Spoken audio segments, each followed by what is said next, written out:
आज हम अब बात करेंगे तीन मेजर टॉपिक हो तीन चार टॉपिक होंगे मेजर। हम उसको कवर करेंगे अपने इस लेक्चर में, जो यूपीएससी के पॉइंट ऑफ व्यू से इम्पोर्टेंट होता है। यूपीएससी का जो ये पॉइंट्स ऑफ व्यू होता है, मतलब क्वेश्चंस पुटअप करने का, बड़ा ही डिफरेंट होता है। किसी एक कीवर्ड को आइडेंटिफाई करके वहाँ से मेजर क्वेश्चंस जो है कि आपसे पूछ सकता है, प्रीलिम्स और मेंस के पॉइंट ऑफ व्यू से। और सिविल सर्विसेज का जो एग्ज़ाम होता है, जब हम स्टडी करते हैं ना, तो हमें ये चीज़ पता होना चाहिए कि वास्तव में real requirement of the competitive exams and specially talking about the civil services exam civil का, तो हमें पता होना चाहिए। हम हमेशा कहते हैं कि हम जो कंपटीटर होते हैं सिविल सर्वेंट के, और उसके बाद जो अदर आम आदमी लोग होते हैं, इनके बीच में एक अलग पढ़ने का जो लॉजिक होता है, तरीका होता है, अलग होता है। हम केवल न्यूज़पेपर में ही मतलब रह करके अगर हम पढ़ें कि भाई इतना नहीं करना, तो हम अपने प्रिपरेशन को कंप्लीट नहीं कर पाते हैं। जैसे मैं यहाँ पे तीन टॉपिक लिया हूँ, हालांकि दो एक टॉपिक और एक्स्ट्रा होंगे आज की। जैसे पहली टॉपिक ये है कि अगर हम बात करें कि देखिए यहाँ पे देखते हैं ready proposal to the demarcate Tulung and the Subansiri elephant corridor, union environment ministry tells Assam and Arunachal Pradesh. बस समझ गए। तो देखिए, नॉर्मल आदमी बस इतना ही पढ़ के चला जाएगा, और थोड़ा बहुत पढ़ना होगा तो पढ़ लेगा। लेकिन हमारे लिए सबसे बड़ी इम्पोर्टेंट ये है कि दुलुंग एंड सुबनसरी एलिफेंट कॉरिडोर का मैपिंग में हमें पता होना चाहिए कि कहाँ पे है। दूसरी बात, जो सुबनसिरी है, एक सेकंड में कलर चेंज कर लेता हूँ। सुबनसिरी है, एक रिवर है ये, ठीक है, रिवर है। इसके बारे में हमें पता होना चाहिए कि वास्तव में क्या है, कैसे है। फिर उसके बाद वहाँ पे जैसे सुबनसिरी हाइड्रो प्रोजेक्ट है, ये भी हमें पता होना चाहिए। इसके बाद जो एलिफेंट्स होती हैं, इनके बारे में हमें पता होना चाहिए। तो एक एलिफेंट ग्रुप्स के बारे में मैं फीचर्स बता दूं। जो इनका ग्रुप होता है ना, मेल फीमेल और जो बच्चे होते हैं, तो इनको जो लीड करते हैं लोग, जो मतलब उनका लीडर या नेता होता है, वो फीमेल होती है, फीमेल। ठीक है, फीमेल जो एलिफेंट होती है, ठीक है। ये हालांकि आईएफएस का जो एग्जाम होता है, इंडियन फॉरेस्ट सर्विस, उस लेवल का ये मतलब है। हाँ, तो ये चीज़ पता होना चाहिए। ये आईएफएस का, इंडियन फॉरेस्ट सर्विस, जो फॉरेस्ट के होते हैं लोग, उनके लिए स्पेशल होता है। लेकिन 2013 से, मेरे हिसाब से 2013 से आईएएस प्लस आईएफएस का जो प्रीलियम्स टेस्ट होता है, पीटी जिसको बोलते हैं, एक साथ कंडक्ट करवाया जाता है। तब से जो इकोलॉजी इन्वायरमेंट के क्वेश्चंस होते हैं, वो थोड़े से और ज़्यादा हो गए। तो पहला टॉपिक हमारा यहाँ पे हमने बात कर लिया कि होगा आपका, पहला ये हो जाएगा। दूसरा होगा, यहाँ पे आप देख सकते हो, 150 ग्रेट इंडियन बस्टर के बारे में, जो कि less than 150, 150 great Indian bustard ही जो कि बचे हुए हैं अब हमारे वाइल्ड में, वाइल्ड लाइफ में। What's driving their extinction. अब देखिए, अब यहाँ पे कॉन्टेक्स्ट क्या है, कॉन्टेक्स्ट भी हमें पता होना चाहिए। अभी क्या हुआ, सेंट्रल गवर्नमेंट ने सुप्रीम कोर्ट में बोला है कि that is not possible to compile with court order to put power line underground. बात समझ गए। अब यहाँ पे मैं थोड़ा सा इलेबरेट करना चाहता हूँ आप लोगों के लिए। ठीक है, इलेबरेट करना चाहते हैं। इलेबरेट ये करना चाहते हैं कि सबसे पहले देखिए कि गवर्नमेंट ऑफ इंडिया ने क्या कहा है सुप्रीम कोर्ट में। ठीक है, ऐसे का मतलब सुप्रीम कोर्ट में है। इसने कहा कि जो ग्रेट इंडियन बस्टर्ड है, देखिए great Indian bustard, great Indian bustard, bustard है, ठीक है। हिंदी इंग्लिश दोनों का एक ही मेरे हिसाब से होना चाहिए। तो इनके कॉन्टेक्स्ट में एक रिपोर्ट, मतलब कमेटी थी, कमेटी बनाएगी तो उसकी रिपोर्ट में ये कहा है कि जो आपने ऑर्डर दिया था, सुप्रीम कोर्ट से कहा जो आपने ऑर्डर दिया था कि जहाँ पे ग्रेट इंडियन बस्टर्ड हैं वहाँ पे जो वायर होता है, वायर्स जो मतलब इलेक्ट्रिसिटी की होती है उसको अंडरग्राउंड कर दिया। जैसे आप मुंबई में जाएंगे तो इलेक्ट्रिसिटी का वायर ऊपर से नहीं जाता, अंडरग्राउंड सभी होते जो नाले होते हैं उसके अंदर होता है। दिल्ली में तो वैसे ही जैसे गांव में होते हैं ना वैसे ही फैले होते हैं, लेकिन मुंबई में नॉट लाइक दैट। तो सेंट्रल गवर्नमेंट ने कहा कि भैया जो आपने कहा था वो संभव नहीं है। तो देखिए अगर आम आदमी पढ़ रहा है तो उसके लिए यही कि बस भैया चलिए सुप्रीम कोर्ट में भारत सरकार ने कहा कि ऐसा है ऐसा हो जाता है। लेकिन हम जब पढ़ते हैं एज ए सिविल सर्विसेज के एग्जाम्स के, सिविल सर्विसेज के एग्जाम्स के पॉइंट ऑफ व्यू से तो हमें सबसे पहले ग्रेट इंडियन बस्टर्ड का सिचुएशन स्थिति पता होना चाहिए, कहाँ पे लोकेट हैं, कितने नंबर्स हैं और वास्तव में न्यूज में क्यों है। दूसरी चीज़ यहाँ पे जो रिलेशन होता है, रिलेशन मतलब इन्वायरमेंट प्लस ह्यूमन के बीच में क्या, ह्यूमन की जो जैसे आप अगर आर्टिकल 51A के बारे में डीपीएसपी फंडामेंटल ड्यूटी के बारे में, फंडामेंटल राइट के बारे में बात करें तो उसमें इन्वायरमेंट को एक कॉन्टेक्स्ट में भी बातें की गई हैं। ठीक है, तो हम यहाँ पे ग्रेट इंडियन बस्टर के बारे में बात कर लेंगे। सुबनसिरी हाइड्रो जो कॉरिडोर था उसके बारे में हम बात करेंगे। तीसरा हमारा जो इम्पोर्टेंट टॉपिक होगा आज यहाँ पे हम देखेंगे थर्ड जो रहेगा stage 2 test is successful, Skyroot closer to India first private orbital rocket launch. देखिए स्टेज 2, स्टेज 2 इसका मैं यहाँ पे आपको बताना चाहता हूँ। यहाँ पे विक्रमा 1 के बारे में, हालांकि मैंने भी अलग से बात किया है। विक्रमा 1 का सेकेंड स्टेज मतलब होता है ना, एक स्टेप बाय स्टेप होता है, स्टेप को लॉन्च मतलब टेस्ट किया है, टेस्ट सक्सेसफुल रहा है। किसने किया है? स्काई रूट एक आप तरह एक स्टार्टअप है, स्टार्टअप है स्पेस सेक्टर में। ठीक है, स्पेस सेक्टर में एक स्टार्टअप है। अगर आपसे पूछ लिया जाए कि स्काई रूट क्या है तो ये एक स्टार्टअप है स्पेस सेक्टर में। जैसे C S centre Delhi as a startup in education sector में, Byju's as a startup in education sector में, वैसे ये है। तो लॉन्च किया गया है तो इस वजह से ये इम्पोर्टेंट है। सबसे पहले इसके क्या मतलब है, ये 3 स्टेज का है, 3 स्टेज है और सॉलिड फ्यूल बेस्ड है रॉकेट। ठीक है, सेकेंड स्टेज जो है कि लॉन्च किया है तो मतलब टेस्ट किया गया है और ये क्या करता है कि एटमॉस्फेयर में ये अपने जो स्पेस वैक्यूम होता है वहाँ पे जा कर के ये फ्यूल अपने आप को ऑब्जर्व कर लेगा, जिसमें क्रायोजेनिक इंजन के रूप में देखते हैं। 3 मेजर टॉपिक है, इसके बारे में हम तो बात करेंगे ही करेंगे। एक टॉपिक और है जिसको आप कहते हो साइबर स्लेवरी। साइबर स्लेवरी आपका, अगर मैं लॉन्ग इन शॉर्ट में अगर मैं बात करूं साइबर स्लेवरी के बारे में, तो जनरली देखिए ये एक exploitation control of the individual the group through the digital. किसी इंडिविजुअल को, साइबर स्लेवरी का मतलब ये होता है कि आप कंट्रोल करते हो किसी इंडिविजुअल को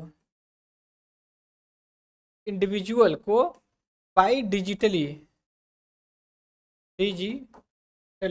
एग्जाम्पल के लिए क्या होता है कि लोग आजकल रील बहुत देखना पसंद करते हैं, रियल नहीं होते हैं। ठीक है, कहता है रील एंड रियल, रील से ही निकला हुआ है ना, रियल से ही तो रील निकला है।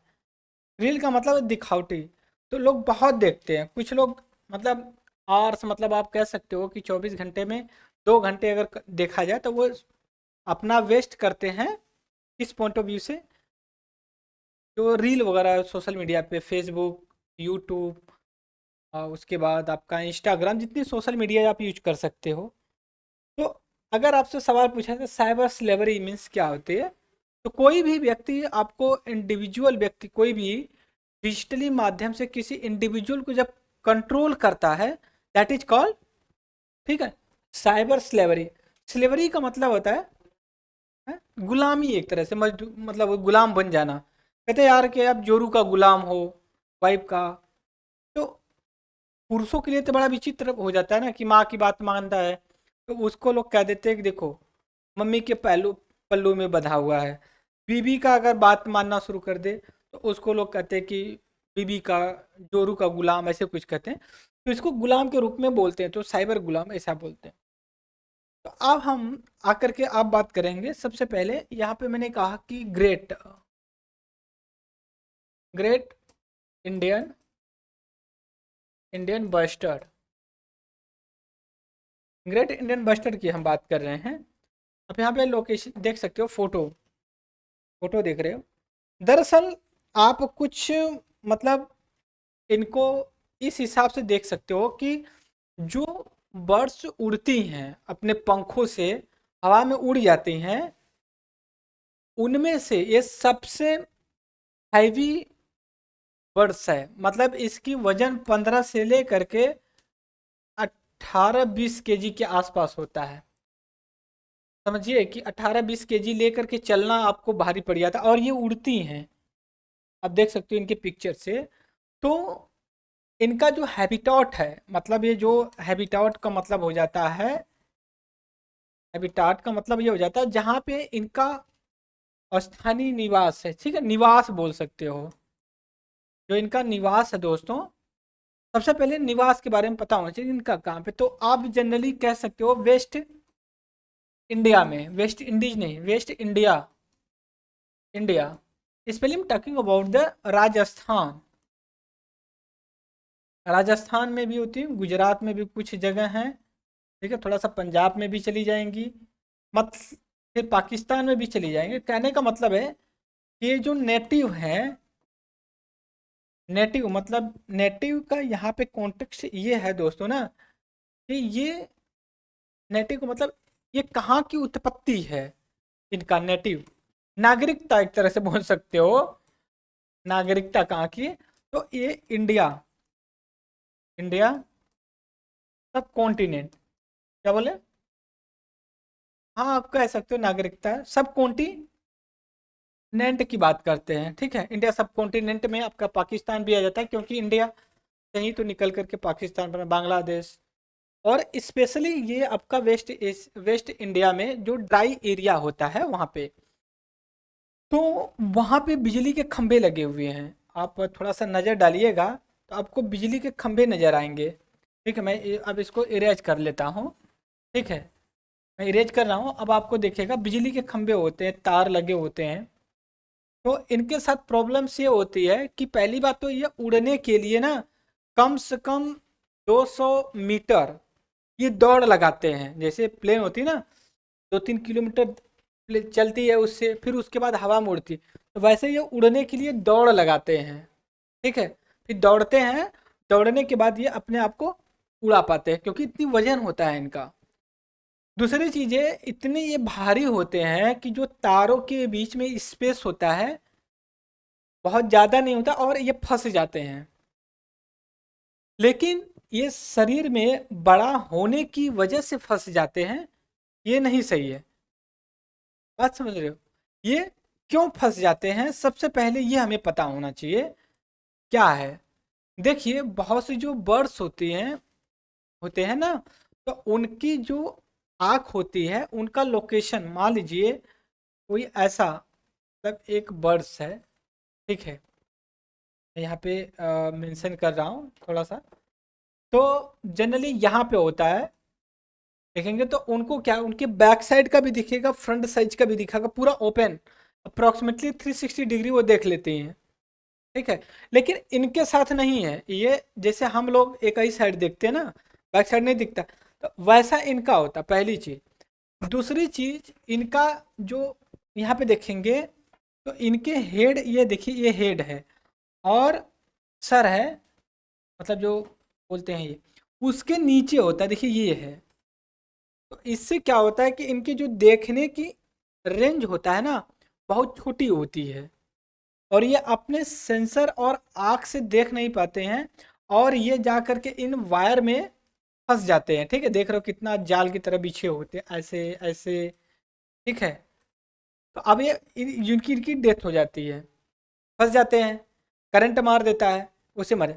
दूसरी चीज क्या होता है इनके थ्रेड्स के लिए, क्या है रीजन, जब ये उड़ नहीं पाते, तेजी से दौड़ नहीं पाते, तो इनको तो कोई भी पकड़ सकता है ना। तो कुछ एनिमल्स होते हैं जैसे सियार होते हैं, कुत्ते डॉग होते हैं, तो क्या करते हैं इनको अपना आज ये प्रे के रूप में यूज करते हैं। Prey means that as a food के रूप में यूज करते हैं। तो ये प्रॉब्लम्स हो गई है इनके साथ, इन सभी चीज़ों को लेकर के। तो गवर्नमेंट ने कहा कि भाई ये तार अंदर नहीं कर सकते। सुप्रीम कोर्ट ने कहा अभी तक कुछ ऐसा रिस्पॉन्स नहीं आया कि क्या करेंगे। तो क्या इनको मरने दिया जाए? 150 जनसंख्या बची है, बहुत ज़्यादा नहीं है। डंडा लेके शुरू करो तो एक ही दिन में इनको मारपीट के हटा देंगे। तो देखिए इनका प्रोटेक्शन, मैं यहाँ पे फिर से यूज कर रहा हूँ, इनका प्रोटेक्शन का जो प्रोटेक्शन है, या फिर इनको कंजर्व करना, कंजर्वेशन या कंजर्व करना इकोलॉजी इन्वायरमेंटल टर्म है, प्रोटेक्शन तो एक अलग वर्ड हो जाता है। तो इम्पोर्टेंस क्यों हो जाता है? क्योंकि हमारे इकोसिस इकोसिस्टम में इनको एडजस्ट करना होता है। एडजस्ट का मतलब इकोसिस्टम को ये बनाए रखते हैं। दूसरी चीज, अब हम थोड़ा सा ना डिटेल में ग्रेट इंडियन बस्टर्ड के बारे में देखेंगे। ग्रेट इंडियन बस्टर्ड के बारे में अगर हम देखें, सब कॉन्टिनेंट में पाते हैं। ये जनरली ड्राई ग्रास लैंड में पाए जाते हैं। ठीक है, ड्राई ग्रास लैंड में पाए जाते हैं, पहली चीज आपको पता होना चाहिए। दूसरी चीज अगर मैं बात करूं तो ये इंडियन इंडियन सब कॉन्टिनेंट कॉन्टिनेंट में पाए जाते हैं। जब ये ड्राई में पाए जाते हैं इंडिया सब कॉन्टिनेंट में, तो आपको पता होना चाहिए इंडिया सब कॉन्टिनेंट किस तरफ है लोकेटेड, राइट। ये चीज पता होना चाहिए। नेटिव है। और तीसरा ये है, ये स्टेट बर्ड्स हैं। बर्ड कहाँ की? राजस्थान की।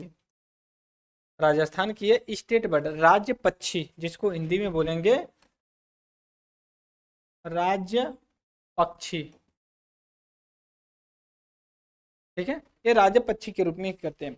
और दूसरी चीज नेक्स्ट है, चौथा, ये क्रिटिकल इंडेंजर्ड।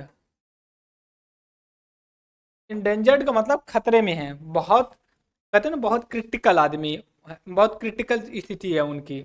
तो क्रिटिकल इंडेंजर्ड में मतलब उनकी बहुत ही नाजुक स्थिति है, पहली चीज। अब इसके बाद अगर हम बात करें पांचवा इनके बारे में, तो देखिए कुछ लॉज होते हैं ना हमारे यहाँ, जैसे वाइल्ड लाइफ प्रोटेक्शन एक्ट है, सीएमएस। जैसे मान लिया शेड्यूल